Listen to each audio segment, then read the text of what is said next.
Bismillahirrahmanirrahim. Assalamualaikum warahmatullahi wabarakatuh. Allahumma salli wa sallim mubarak ala sayyidina Muhammad wa ala alihi walhamdulillahi rabbil alamin.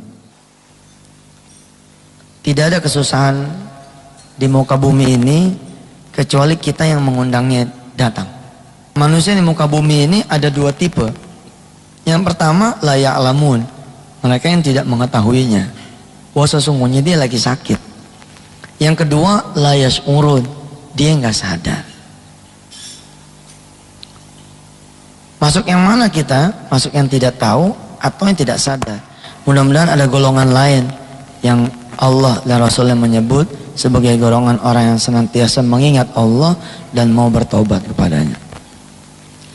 Sedikit kisah tentang, kebetulan saya ada di dunia kampus ya.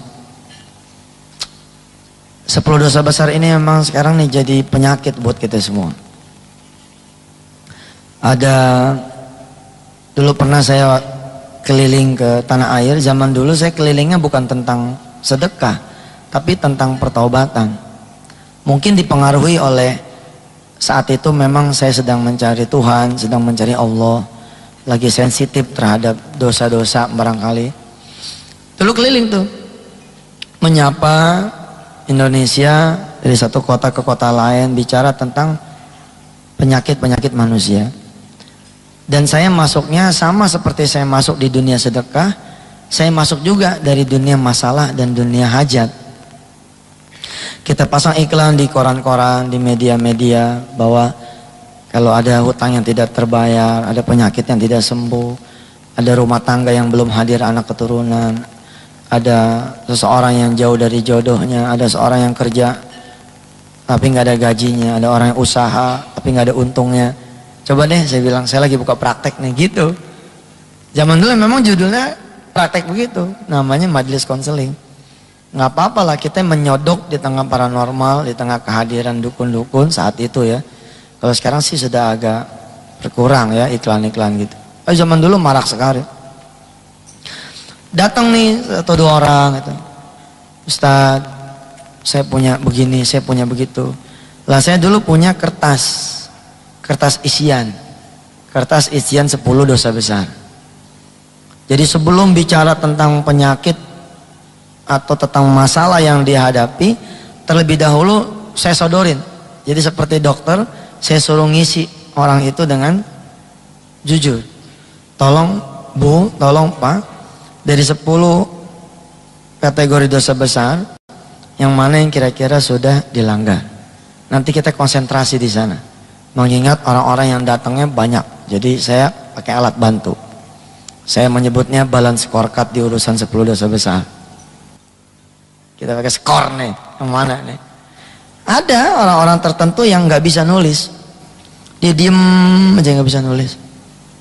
Saya bilang sama beliau, tenang Pak, ini rahasia saja, rahasia antara kita berdua dan Allah. Mudah-mudahan ini tidak menjadi aib, tapi memang saya harus bertanya, seperti dokter. Ketika ada orang datang, kita nanya apanya yang sakit. Ketika perutnya, ya sudah kita konsentrasi di perut dia. Kita konsentrasi di penyebabnya. Diisi Pak, ada yang nggak mau ngisi. Dia nanya sama saya, maaf Ustadz, di sini cuma 10 dosa besar. Kelihatannya saya lebih dari 10 Ustaz. Tapi ada juga yang tidak mampu menemukan dosanya apa gitu. Karena ternyata terkait sama orang tuanya. Ada pernah terjadi saya ngebetulin tulang belakang orang. Dan orang ini clean, bersih, disodorin A, B, C sampai 10, nggak ada yang dia kerjakan. Dan dia tidak bisa duduk lebih dari 10 menit. Karena permasalahan tulang belakang. Ternyata subhanallah dia menyimpan orang tua yang dari sebelum dia lahir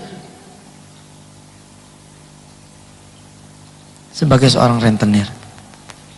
Jadi perilaku kemudian bapaknya itu jadi masalah di anaknya. Ketika kemudian kita putus pakai doanya Nabiullah Ibrahim kepada bapaknya, bahwa aku berlepas diri dari apa yang diperbuat oleh bapakku, kan begitu Nabi Ibrahim bilang kepada bapaknya. Subhanallah, kita tesnya gampang, tes duduk aja. Tes duduk kira-kira 30 menit, lebih dari 10 menit, dan subhanallah itu. Jadi saya percaya banget karena emang ayatnya pun begitu, kullun nafsim bima kasabat rohina. Semua orang tergadai dengan apa yang dikerjakannya. Saya berdiri di sini beristighfar, saya bukan orang yang paling bagus, paling benar, paling soleh. Justru kayaknya malam ini kalimat ini ditujukan untuk diri saya sendiri. Semoga mudah-mudahan kita diberi kesempatan Allah nyampe di bulan suci Ramadan, supaya Allah betul-betul kubur segala dosa-dosa kita, sehingga tidak ada lagi kesusahan kecuali Ia mengantarkan kita kepada Allah Subhanahu wa taala. Nah, ada seorang suami istri datang, mukanya bersih gitu. Muka saya masih agak-agak ada pengaruh dosa besar. Ya. Muka yang satu ini subhanallah nggak tega tuh kalau saya nyodorin formulir itu, karena saking kelihatannya soleh gitu. Istrinya juga masya Allah tuh jilbabnya ini panjang gitu, kayaknya nggak mungkin lah mereka berdua pelaku itu. Tapi karena saya harus tanya, iya saya tanya. Dia datang mengeluh, dia bilang, Ustaz, yang ngomong istrinya, suami saya nih Ustaz, udah 7 tahun berumah tangga tapi nggak punya pekerjaan. Saya bilang ya nggak apa-apa nggak punya pekerjaan, yang penting punya duit. Borok Ustaz. Saya pegel sama dia, suaminya diem gitu. Dia cerita selama ini dia menjadi guru di salah satu SMU negeri. Hidupnya dari dia punya gaji. Terus saya tanya, kalau emang nggak punya pekerjaan, emangnya nggak nyari? Dia bilang nyari Ustaz. Tapi setiap dia nyari kerja, duit saya habis. Kok gitu? Iya, asal mau nyari kerjaan, pakai duit saya 20.000, 20.000, 20.000, 7 kali udah 140 Ustaz. Gaji saya berapa? Kalau emang nggak kerja, kenapa nggak usaha? Saya lebih ngeri lagi Ustaz. Begitu kata si istri. Kalau usaha ujungnya utang, utang, utang. Hidup tuh memang ujian, tapi kalau hidupnya ujian terus, ada dua. Pertama itu bukan ujian, itu azab. Yang kedua emang blow on, nggak naik-naik, diuji terus sama Allah. Ya ada kesempatan resnya lah, nikmatin dulu hasil ujiannya, naik dulu. Tahu udah di atas nih, uji lagi, wajar begitu. Tapi kalau hidup tuh isinya ujian terus, diberondong terus. Ya seperti bahasanya Al-Quran, kullama nadijat juluduhum baddalnahum juludan ghairaha. Setiap kulitnya terkelupas, aku ganti dengan kulit yang lain, tapi aku bakar lagi, terkelupas lagi, bener lagi, bakar lagi. Nah, kalau sampai kayak begitu, khawatir kita jangan-jangan emang kita bukan dalam suasana ujian, tapi suasana yang azab. Saya perhatiin baik-baik nih orang. Oke dah, saya bilang kita mulai aja dah. Nomor 1, jangan-jangan ada perilaku syirik kali, mempersekutukan Allah. Di rumah ada sesuatu nih yang kita percaya, dengan sesuatu itu rizki jadi bertambah, kemuliaan jadi bertambah, kewibawaan jadi bertambah, ada keselamatan segala macam. Yang masuklah kategori kita, kategori orang-orang yang sudah berbuat kemusyrikan. Dia tolak. Enggak, saya enggak begitu Ustaz. Langsung yang nomor 2. Nomor 2, kalau memang syirik tidak, sholatnya bagaimana? Sholat, begitu ditanya tentang sholat, sahabat yang satu ini megang jenggot. Sholat ya Ustaz gitu. Sambil ngasih tahu saya, jenggot nih bener nih, masa nanya sholat? Ustaz kelewatan nih. Ini sih jenggotnya begini nih, jenggot bener. Ya saya bilang iya. Ya mudah-mudahan lah sholatnya benar, tepat waktu, di awal waktu, ada sholat sunnah, ba'diyah, qobliyah, ada duha, ada witir, ada tahajud. Oke lah, fine. Beres. Syirik enggak, sholat juga dia bilang jadi muadzin bahkan. Yang nomor 3 doraka sama orang tua kali. Karena tuh kalau doraka sama orang tua juga mampet tuh. Kalau kita punya masalah dengan orang tua, hukukul walidain, wah itu bisa celaka. Ada satu kisah klasik ya, di salah satu kitab disebut ada seorang bodoh datang ke seorang yang pintar. Kata si pintar ini, kata orang alim ini, aku akan berikan kamu uang yang banyak kalau kamu bisa mendatangkan hati ibumu. Si bodoh ini kemudian berangkat ke ibunya, ditikam loh pisaunya. Si ibu ini ditikam dengan pisaunya, kemudian dibelah dia punya dada dan diambil hatinya. Untuk berangkat menuju si orang alim ini, menunjukkan mana duitnya. Ini, aku sudah bawa hati ibuku. Di tengah jalan, dia terjatuh. Terpleset, terantuk batu atau apa, dia jatuh. Jatuh juga itu hati ibunya. Tiba-tiba kemudian keluar suara dari hati ini. Engkau tidak apa-apa, nak. Subhanallah, hati yang sudah berdarah-darah itu bukan nanya tentang dirinya, tapi nanya tentang kamu nggak kenapa-napa, nak. Si anak itu kemudian menangis, dia menyadari kesalahan dia, sudah membuat ibunya kemudian terbunuh. Lalu pisau yang dipakai buat ngebunuh ibunya itu, yang dia ambil hatinya itu, kemudian dia mau tikamkan ke diri dia. Tiba-tiba hati itu teriak lagi, la taqtulni marratain, jangan kau bunuh aku 2 kali, nak. Subhanallah, sampai kayak begitu. Hati itu melarang anaknya bunuh diri. Kenapa? Karena kata ibunya itu yang sekarang sudah jadi hati berdarah-darah itu, la taqtulni marratain, jangan kau bunuh aku 2 kali, nak. Sampai kayak begitu. Nah, kalau yang ketiga ini masalah ada birrul walidain yang ternoda, nampaknya bersiap-siaplah kita menghadapi rentetan peristiwa yang bermasalah. Bersyukurlah jika di antara bapak-bapak dan ibu-ibu yang hadir di sini masih ada orang tua, khususnya ibu. Wah, cepet deh, cepat balik, kemudian cium tangan dia. Insya Allah seketika tuh langit akan berubah. 1, 2, 3 dia bilang, enggak Ustadz, saya dari kecil udah nggak ada orang tua, yatim piatu. Coret. Yang keempat ini zina. Tapi karena melihat si bapak dan si ibu ini wajahnya soleh-soleha, terus saya juga tanya sama dia, punya anak nggak? Ada 2. Saya lewatin nih. Yang keempat ini, zina ini saya lewatin karena saya hampir nggak percaya kalau orang ini adalah pelaku zina. Nggak mungkin. Saya langsung yang kelima ini rezeki haram.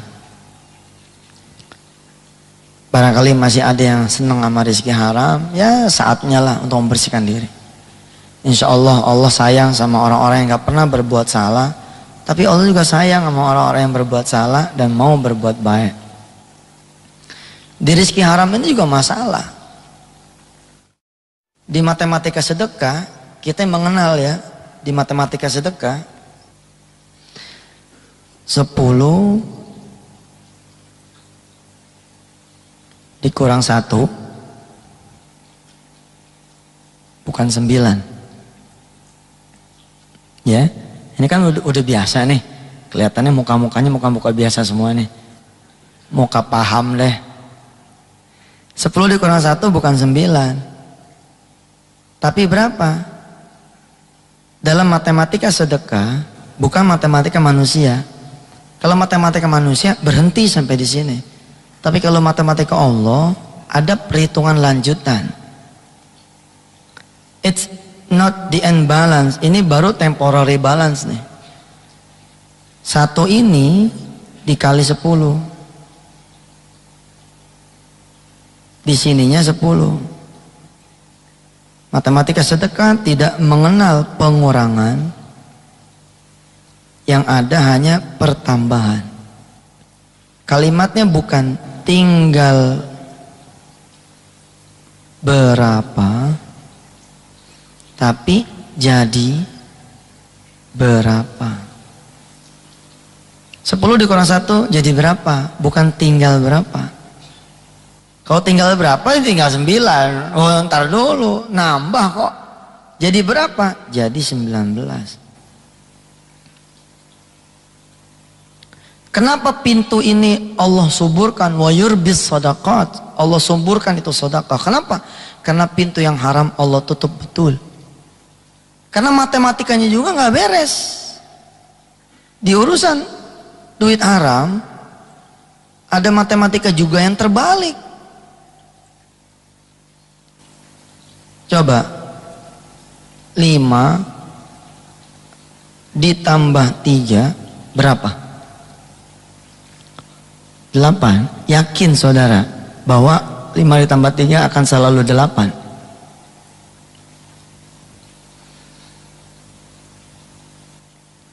Look in the left side.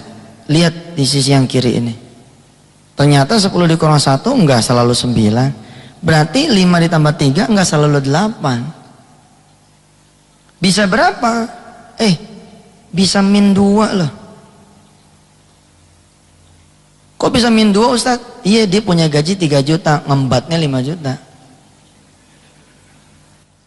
Gajinya 3 juta, tapi yang dia embat 5 juta, minus 2. Minus 2 ini selalu sebulan. Lah kalau 12 bulan, operasi jantung bos. Kenapa 24 juta? Sama seperti sedekah yang akan punya konversian yang dia cari apa konversinya. Begitu juga yang haram akan dia cari konversinya apa. Ketika rizki sudah tidak lagi bisa nanganin konversian kejahatannya, maka badan yang akan dia cari. Kalau badan dia juga udah nggak cukup, anak yang dia embat. Terus begitu. Subhanallah. Kalau kita tidak hentikan, subhanallah. Ada 5 lagi, tapi 5 lagi ini mendingan saya kasih CD 10 dosa besar, dengerin sendiri. Kalau enggak waktu kita habis. Tapi yang jelas si Mas yang satu ini dengan si Mbak, dia geleng kepala terus. Nomor 6 ini geleng, nomor 7 ini geleng, nomor 8 geleng, nomor 9 geleng, nomor 10 geleng, bersih, clean. Gampang saya sebagai seorang dokter, bukan dokter seperti prima, tapi dokter masalah. Kalau semua orang itu geleng kepala tanda nggak pernah melakukan 10 dosa besar, ya wes itu ujian. Tinggal sabar. Tapi ada satu yang belum saya tanya, yang nomor 4. Cuman mencermati kalimat di awal, istrinya masih kerja jadi guru. Dalam hati saya jangan-jangan dia berzinanya bukan sama istrinya, sama orang lain. Ya deh, saya keluarin dulu tuh istrinya. Udah lama nih saya tidak melakukan agenda konselingan seperti ini. Yang terjadi kita ya sedekah. Padahal ngulitin orang dari sisi pertobatan tuh, waduh, itu seperti meribon orang, melahirkan orang lagi dari awal lagi. Simpen istrinya keluar, saya bilang, Mbak tolong keluar sebentar, saya mau ngomong antar laki-laki nih. Mbaknya keluar, kunci pintu, kemudian saya duduk lagi, saya bilang, Mas maju sini. Ada satu loh yang belum saya tanya. Kelihatannya tahu deh yang belum saya tanya apa. Nangis dia peluk, iya Ustadz kayaknya saya tahu yang mau ditanya apa. Iya, yang mau ditanya adalah zina. Have you ever do zina? Apakah Anda pernah melakukan zina? Kalau pernah, oh subhanallah, berat perusahaan. Udah saya bilang, udah simpen tangisannya, ambil wudhu, sholat. Insya Allah Allah menyediakan ampunan yang sama besarnya dengan dosa kita. Atau malah mau bigger than our sin, lebih besar daripada kita punya dosa.